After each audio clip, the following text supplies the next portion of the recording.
কবিতার আলো। ভোরের স্নিগ্ধ আলো গায়ে মেখে বেরিয়ে পড়লাম কবিতার খোঁজে। শুনতে পেলাম পাখিদের কুহুতান, চাষিদের দল বেঁধে মাঠে যাওয়া। আরও একটু বেলা গড়ালে গরু ছাগলের পাল নিয়ে চাষি বউদের ফিরে আসা কবিতার পোস্ট কার্ড খুঁজে দেয়। শহরের দিকে হাঁটতে হাঁটতে নদী আঁকলাম। অত্যাধিক যানজটে আটকে গেল গতি।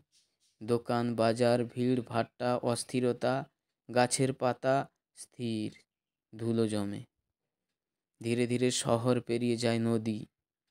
এখানে অনন্য অনুভব, মন মাতানো স্নিগ্ধ হাওয়া, নদীর পাড়ে ফুল গন্ধে শান্ত পরিবেশ, মনোরম প্রাকৃতিক ছন্দ। যেদিকে তাকাই শুধুই হারাই। গোধূলি লগ্নে রাঙা সূর্য অস্তমিত প্রায়। আমারও ঘুম ভাঙে। আমি আমার পড়ার ঘরে বিকেল বেলার ঘুমে আচ্ছন্ন। কবিতারাই আমাকে ফিরিয়ে এনেছে। লিখে ফেললাম কবিতার শেষ লাইন। ভোর থেকে রাত, তুমি আমার আলো।